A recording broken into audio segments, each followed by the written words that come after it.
Welcome to FitBody Lifestyle, the show where we dive deep into the world of fitness, health, business, relationships, and the art of living a balanced life. I'm Jamie. And I'm Greg, and we're here to give you the benefit of our experiences in the fitness and bodybuilding industry, the corporate world, running a business, personal development, and building healthy relationships. Whether you're sweating it out in the gym, hustling in your business, or seeking balance in your everyday life, you're in the right place. So lace up those sneakers, grab that water bottle, and let's get ready to transform our minds, our bodies, and our lives. Welcome to today's episode of FitBody Lifestyle, and I'm really excited about today's topic because we get asked so much about how do you travel and stay on track. So I wanted to just start our discussion talking about the 7 Ps that my amazing husband has taught me about. I didn't know that one was coming. We're going to talk about how proper planning prevents piss poor performance. Is proper prior planning, let's see, proper prior planning prevents piss poor performance. 7 Ps. And that's right. That's a good encapsulation of it. Yes. So go ahead and take it away. Well, we have a big, long list of things that we give to our athletes when they're traveling, just to assure them that they'll be fine. that nothing's gonna happen that's bad. Embrace everything that's coming to you. But we have kind of distilled this list down to what we'll call the 5 Bs of travel, and it's not B apostrophe S, is BE. So B, the first one being not the things that sting you. That's right. Not those either. So not the letter B and not the B's that sting you, but the word B, which I don't know what that is in the grammatical terms, but which I should. Anyway, so the first one, and actually before we talk about the 5 B's, let's talk about this. Travel is an art, and it's a skill. I would say. And I want you to think about, so let's go back to before we got into this lifestyle and we would travel for business in our corporate careers that we had. The first time I traveled at least, man, I'll tell you, there were things that I forgot. There were things that I packed that didn't work. There were things that I packed that I didn't need. There were things that I packed that I didn't pack enough of. There were, I wasn't sure how to check into the hotel. I wasn't sure how to, get a car. I wasn't sure how to navigate the airport. These are all things that happen when you travel. So, and Jamie, I know you traveled a lot. In your corporate career, so maybe give people. Let's just kind of dive into this a little bit, just by talking about just ordinary travel, not travel within the fitness lifestyle, but just travel. Well, I think what you said is perfect. It's a skill that you get better at the more you do it. And the very first time you travel, like you said, everything feels new, everything feels a little overwhelming. And then you start to build your skill set. You start to know your way around. And of course, you and I both travel every single weekend now, so we know every airport where we can get certain foods. I also think that things have gotten a lot easier now, that we have things like Instacart. And so there's a lot of little hacks I think we're going to be able to provide along the way. But I think what you said is perfect. It's something that you get better at over time. You get better at packing and making sure you've got the right things that you need and not having a bunch of things that you don't need. And, so traveling while also sticking to your fitness goals, that adds that next layer, which of course we're going to talk a bit more about. And as we get into these 5 Bs, I think you'll see, especially at number 5, the 5th B, we'll kind of circle back to that whole concept of it's a skill, and to give yourself some space to get comfortable with the fact that you're going to learn something every trip that you then can apply forward. And there will be things that will be unique to every trip, depending on where you go. Are you going to a place that has published menus, for example, or are you going to a place that doesn't? Are you going to a place where Instacart is readily available, or are you going to a place that doesn't? These will be determinative factors of how you plan. So let's go into the first B, which is be prepared. And that gets into the 7 Ps. But as we talk about be prepared, is simply this: is think about your trip. In the Army, we do this thing called backwards planning, where we go to the very end and then we plan backwards from there, just like the phrase implies, backwards planning. As you're preparing for a trip, be prepared in terms of, hey, it's okay to log some basic entries in your food log to create some of those guardrails, to create that awareness. Hey, I know I'm going to be able to get these foods. Hey, I know I'm going to be able to eat these things. But a little bit of preparation, as the saying goes, an ounce of prevention is worth a pound of cure. But being prepared is essential to being successful as you travel. So talk about your mindset or your approach to being prepared. Right. The things I recommend that people do before they head out on a trip is, let's talk about the fitness aspect first. Are you going to have a gym available?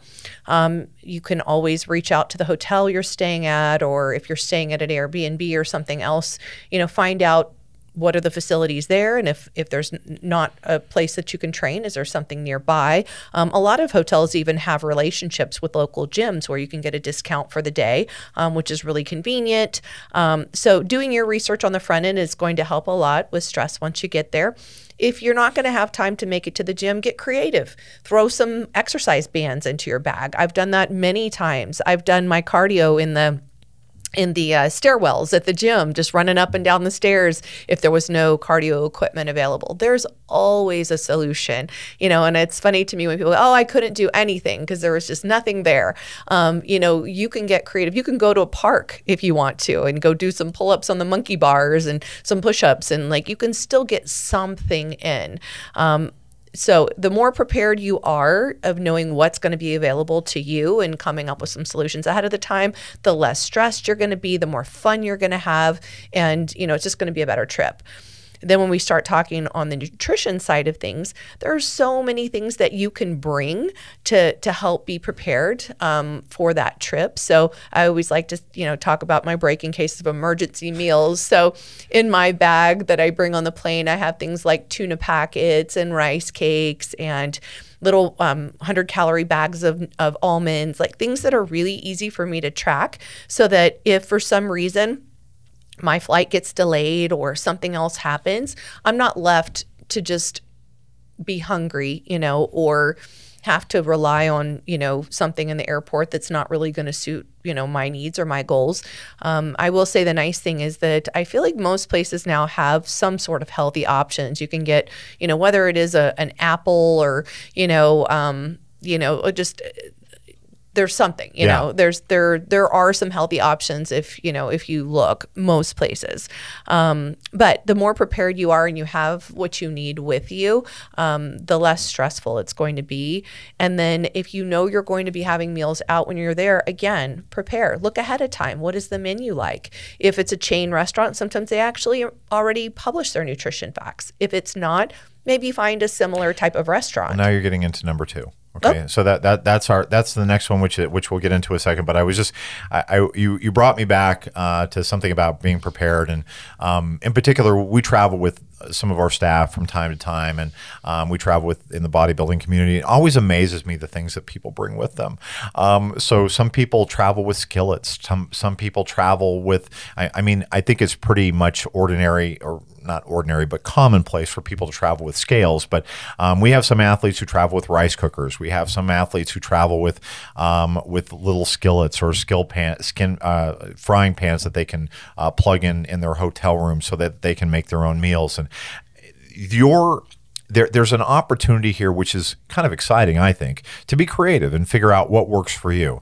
And I would also caution that, and this will surprise you as I say this, curb your enthusiasm, because what may look great on Amazon for traveling may not actually be great when you apply it. So do a little bit more research than just saying, oh man, I really want a skillet to travel with, an electric skillet. Before you do that, get in some research and figure out whether that's going to work for you. But where you took me back to on the be prepared is one of the units I commanded in the Army was an airborne unit, and we would do jumps into certain locations, and it always just amazed me that some of my soldiers would take their little the little camp stoves with them.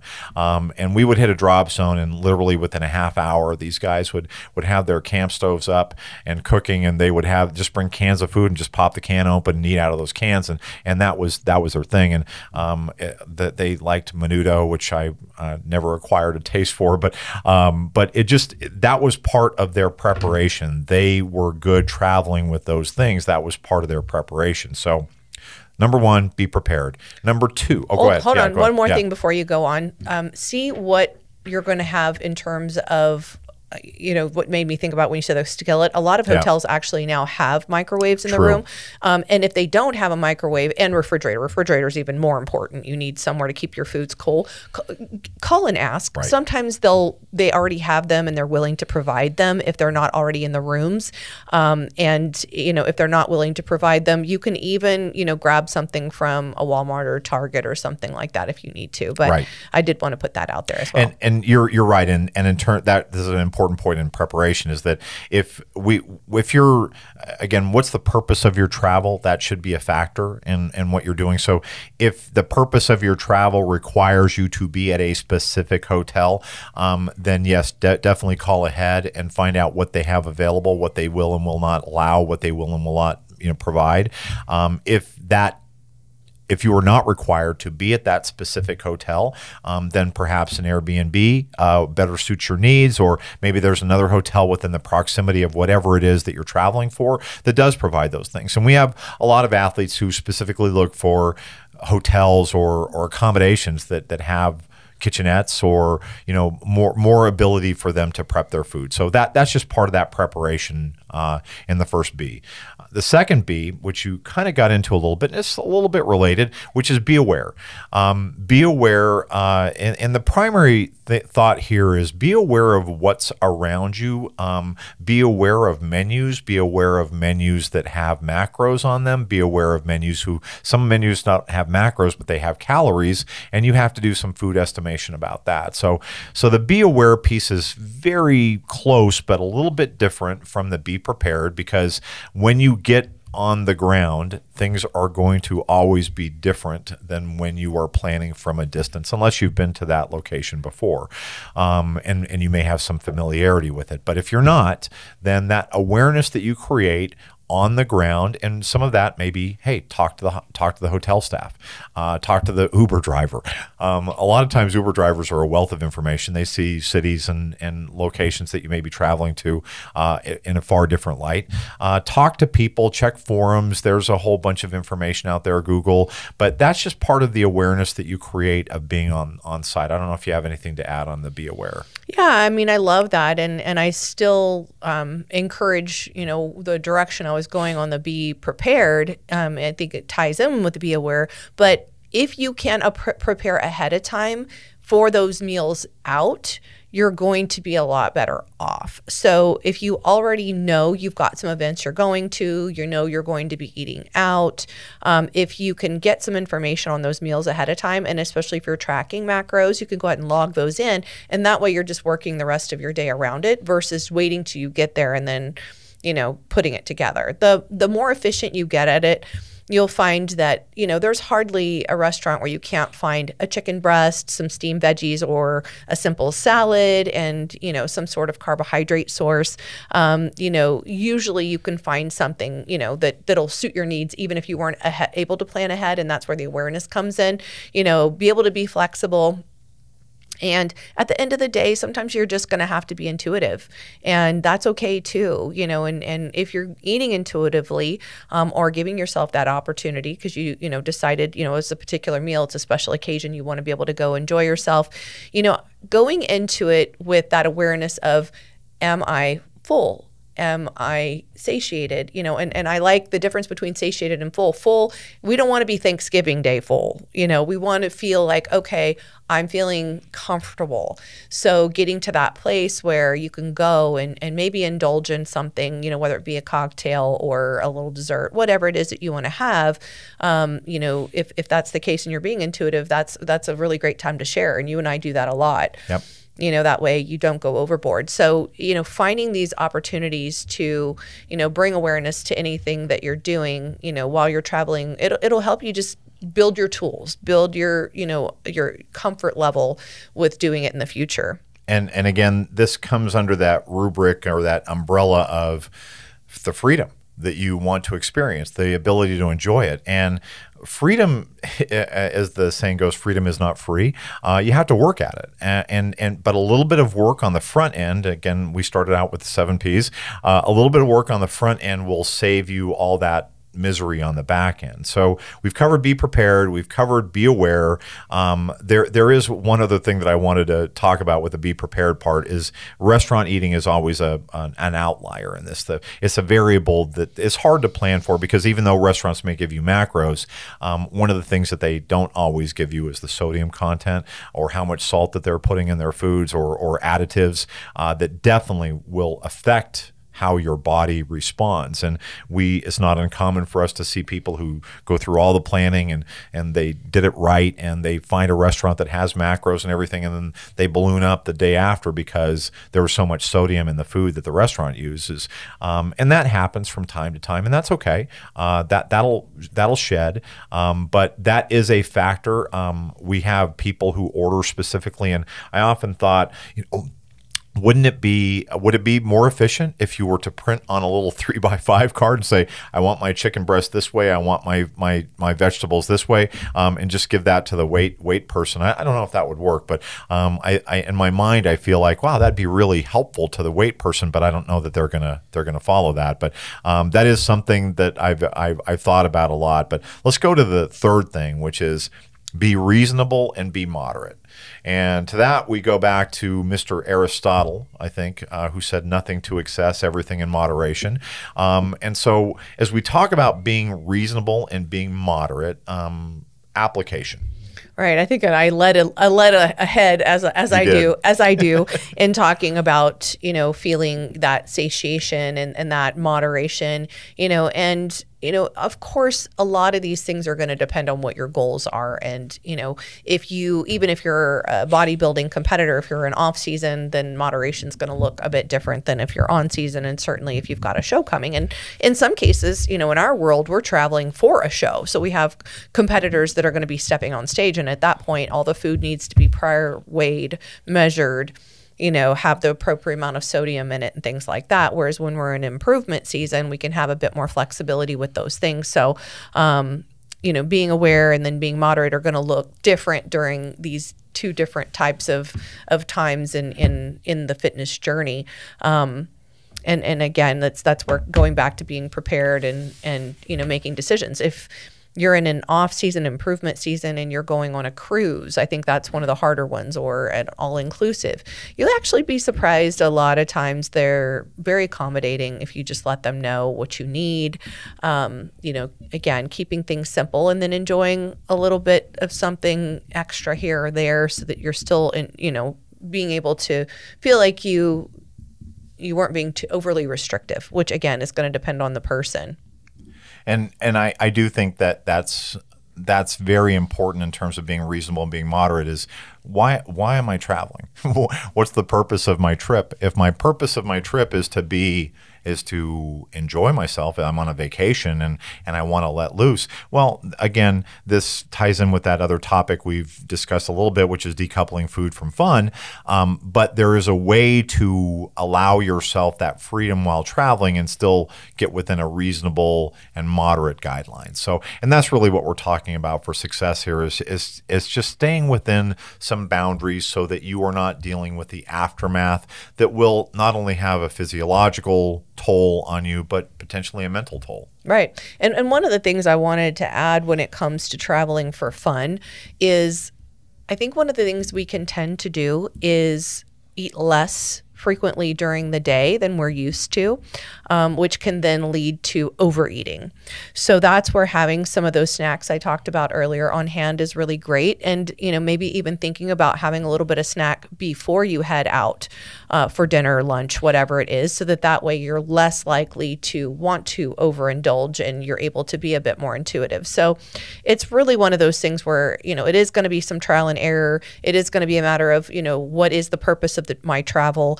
What am I needing to accomplish? What's going to be important to me in regards to my fitness and lifestyle goals, and then making good choices from there. those are good. Those are great tips. Okay, so now we're on to number 4, which is to be mindful.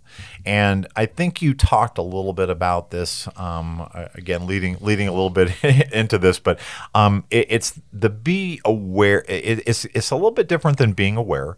The mindful part is specifically related, that, at least in my thought, was be mindful of what's going to be successful for you on that trip. So, and I'll bring up the example of a food scale. Okay, so most of our athletes measure their food, and there are tremendous travel scales that you can get on Amazon and other sources. Amazon isn't the only source for that at all, but a great source, and a lot of people source those things through Amazon. But there are tremendous travel scales, small and conspicuous, that you can utilize. And if I'm at a corporate event and with a bunch of executives or a bunch of team members, am I going to be mindful enough to want to measure my food in front of them? That's a personal decision. I cannot make that decision for anybody. I can just tell you that some people really struggle with that for a lot of reasons. They don't want to be judged. They don't want people thinking whatever they're going to think. Some people don't care. Some people don't give it an F about that, and that's fine too. I'm not saying it's not about one being right or wrong. It's what's right for you. But as we talk about being mindful, there are alternatives to food scales that you can travel with. And we talked a little bit about in the macro episode about getting more familiar with your food by logging it consistently and getting comfortable with knowing what portion sizes really look like. There are techniques using your hand, for example, that will allow you to estimate portions, and that's, a 3-ounce piece of meat fits in the palm of your hand. A teaspoon is the length of your index finger. A tablespoon is about your thumbnail. There's YouTube videos that you can find on that subject, but there are ways to estimate portions, and I think the be mindful approach. Jamie, talk. I don't want to call you Jamie anymore, honey. Talk a little bit about that mindful aspect in terms of travel with food planning. Yeah, I mean, I think bringing that mindfulness to everything you do, and really is just the awareness. What's important to me in this particular meal, is do I have a deadline and I need to make sure everything's perfect? And if that's the case, maybe I need to bring my food with me. If I'm in a period of time where I can be a little bit more flexible and I don't want to have to weigh and measure things at my corporate event or something like that, then how can I give myself room to still be able to, enjoy whatever it is that's being served, because sometimes it's a prefixed meal and you don't even have a choice. How do I go about that in a way that's still going to keep me on track with my fitness goals? And, I feel like it's just a balance. It's going to be a balance between, being able to stay present and, enjoy whatever it is that you're doing and still be aware of your fitness goals. And I just think it's one of those things that the more you bring that mindfulness to it, the easier it's going to get. It will become second nature. I mean, it's funny that a lot of the habits that I have now, sometimes I'll pause and go, wow, like this isn't something I even think about anymore. It's just become something I do. But it took creating those habits and being very mindful in the beginning to get to the place now where it doesn't even require a second thought. Right. And I think that's really where the orientation of mindfulness is in this, is that your mindfulness will vary depending on how experienced you are. So the less experienced you are, the more mindful you need to be, and that's also ties in with awareness. And yes, there's some overlap on those two concepts, but the more you become a travel veteran, the more you're going to be able to be less mindful and more present, which is an aspect of mindfulness. So it's really it's really about being in that moment, be here now, and what is required for you in that moment to be successful. And it's going to be different for everybody depending on where they are in their journey, and different depending on the trip that you're on. So that then leads to our last point here. And I took a couple notes because I think our list of 5 B's has become 7 B's now, because you added a couple that we'll tack on at the end. So pay attention for that at the end. But the last one is be kind and be your best. And I think when we talk about this gets into the frying pans that we've talked about before, but the knowledge that you're not going to be perfect at this.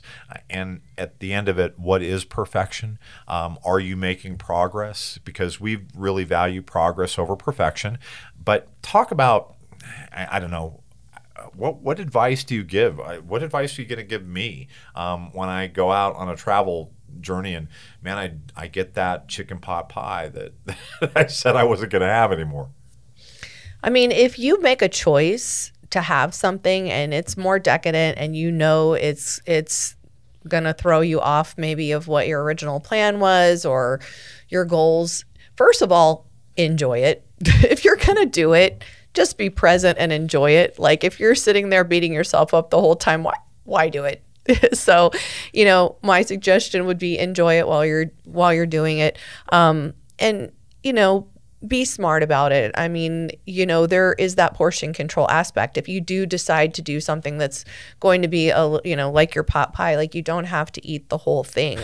I think a lot about little things I'll do a lot of times, say we go somewhere and I'm having, a sandwich. Usually you'll see me eat, take one of the pieces of bread off. I'll leave off mayonnaise and things like that. Maybe I'll use mustard instead. I know I'm kind of going back to the be mindful thing, but, and then if you do mess up, like I said, be present, enjoy whatever you're eating, and then move on and get right back on your plan. You don't have to wait till Monday. You don't have to wait till the first of the month. It's, just recognize, hey, I made a choice. I enjoyed it. Now I'm going to get right back on my plan. And, I feel like a lot of times what ends up happening instead is we start beating ourselves up and getting angry at ourselves. Then we punish ourselves by doing more things that are throwing ourselves off. Whereas if you can just go, okay, this is a choice I made and I'm okay with it. And, and I'm going to now get right back on track and keep working towards my goals. It's just a lot more effective. Okay, so that exactly gets into the topic, and I guess what I'll do is a hypothetical here, which is probably not so hypothetical. So I'm on the first day of a 5-day trip, and I get out there and I plan. I've done everything that we've suggested people do. I was prepared. I'm aware. I'm reasonable, moderate. I'm mindful. But then I get to that meal on Saturday night, and this is the second night of my trip. And man, there's just something there that there's Boston cream pie, or there's something that I just can't. You're making me hungry. I know. Sorry about that. There's just something I can't avoid, okay, or can't withstand. Don't have the willpower to resist. So I start out good, and I say, okay, I'm going to be moderate. I remember what Jamie and Greg said. They said be reasonable, be moderate. So I'm just going to have the first quarter of this pie. Wow, that was so good. And then the first quarter becomes a half, and then the half becomes the whole, and then that becomes a second piece. And in my mind now, I'm like, oh my God, I've totally failed. Well, you know what? F it. I got 3 more days on this trip. I don't care anymore. Is that common for people to do? Absolutely. And I do feel like that is exactly what I'm describing. I feel like a lot of people feel like, oh, well, now I've messed up. I might as well just throw caution completely to the wind, which, it isn't that way. I mean, if there is a small mess up versus a large one. So, if you keep going the whole trip, now you may set yourself weeks behind of what your original goal was, versus that one meal might have set you back a day or two. So there's always the opportunity to course correct and get back on track. And I think that's one of the things that we tend to do a lot, when it comes to our fitness and nutrition goals. For some reason, we feel like, we want to reset when the week resets or the month resets or something like that, or the New Year's resolutions. Like, everything begins on Monday. Yeah, the gym's crowded for, the first month or two, and then it starts to thin out. Then by the middle of the year, it's gone back to, everybody else. So that's where I think creating like reasonable goals and staying mindful, forgiving yourself if you do, step out, it's okay. Can you learn something from it? Can you maybe, think of what triggered you to go down that path where you overdid it on your Boston cream pie? For me, I know there's certain, especially if I've got a specific goal and I'm preparing for that, maybe I won't go to certain restaurants that I know are going to have a little bit more temptation, or I'm not going to have certain things in the house that I know, again, like you said, the best way to avoid temptation is avoid temptation. Why put it in your face? Hashtag fusion hacks. Absolutely. Absolutely. So, that's where, again, that mindfulness comes in. Like, do I really want to go to this particular place? Maybe we go to a different place where I know I'm going to have an easier time staying on track.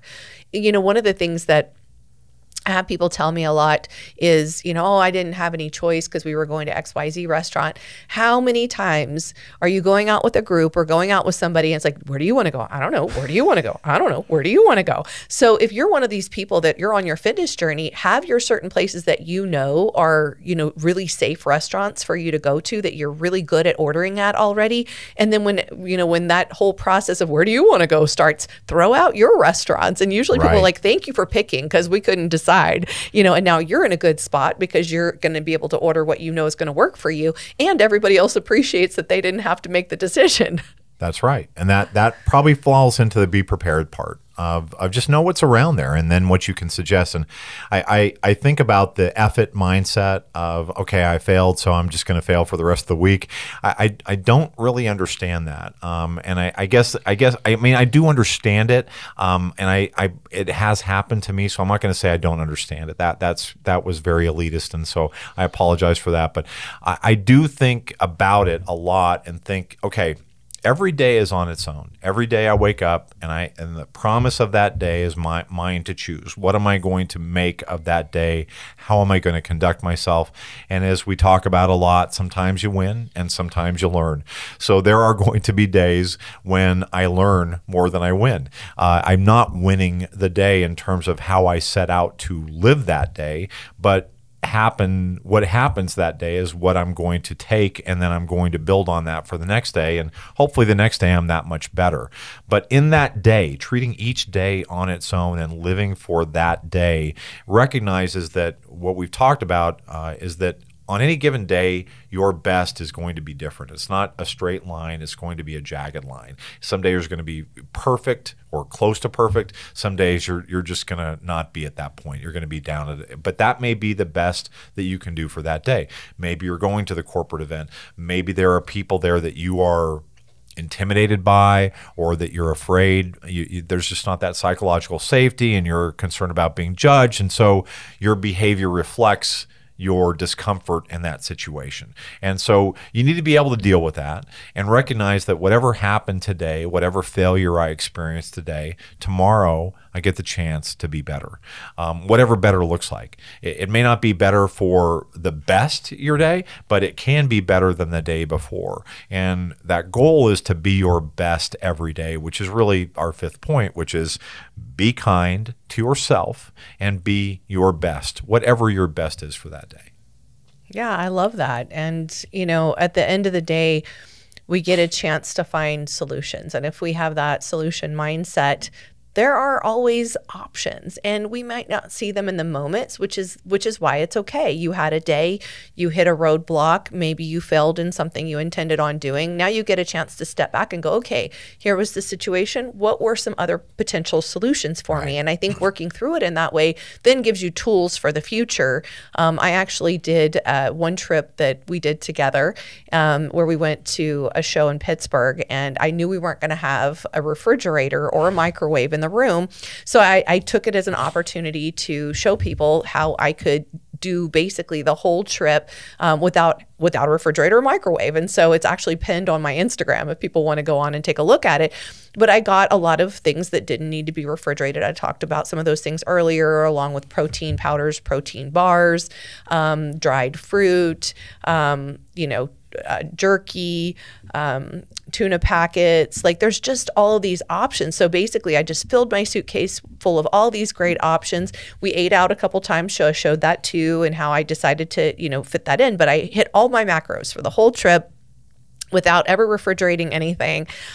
So there are solutions, but if, maybe you hadn't experienced that before, didn't have that level of, of knowledge, then you might hit one of those roadblocks. Oh my gosh, my refrigerator, and I've had this happen to people before, their refrigerator died in their hotel room and all their food went bad. What do you do? You already had a plan. What do you do? You were prepared to do it, right? What I would do at that point is I would Instacart, and get some of the items that I mentioned before. Maybe in the meantime, I might order something, from, a local place where I could get some grilled chicken and some vegetables or something, just depending on the situation. But again, sometimes it's easier in retrospect. So that's where you have that opportunity to learn and grow. That's not about beating yourself up. It's about figuring out solutions so that you've got more tools. Well, and it's why we talk about be prepared rather than plan ahead. And we're very intentional with that because one of the principles that I live by is no plan survives first contact. So and that's just a military phrase that I've used for years. But when you are actually in the in the travel space, that plan that you have may not work out.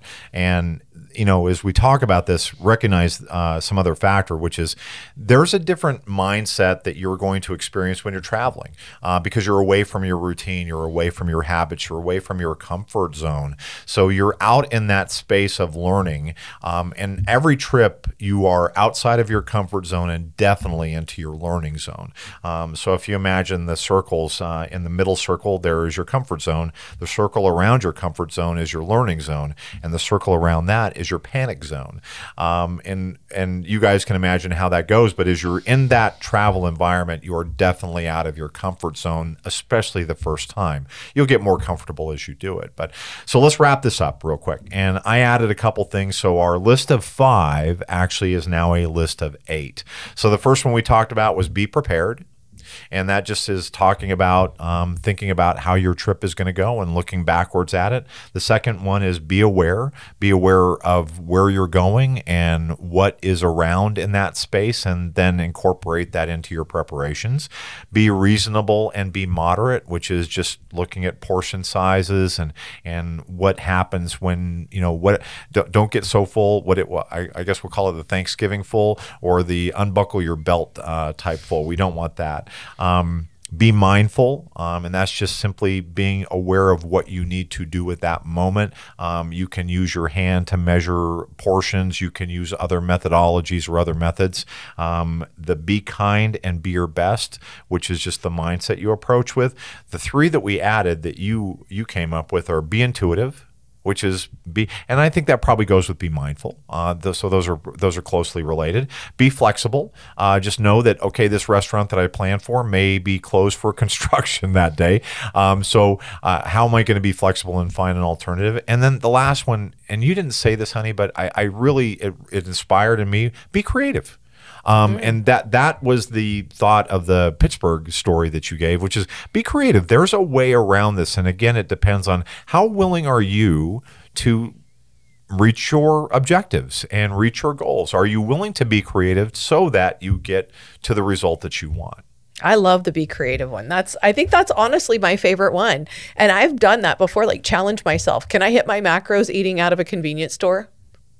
Absolutely, I could. Yep. I absolutely could, and eating primarily whole foods. You're right. We're in a time where there's just so much more available. There are meal prep companies, that will deliver to your hotel. Absolutely, Yep. and so that's the thing is like getting creative, and we actually have a community within FitBody Fusion where we have a private Facebook group and also another WhatsApp group where people share ideas, and I'm always blown away by the cool ideas that people come up with.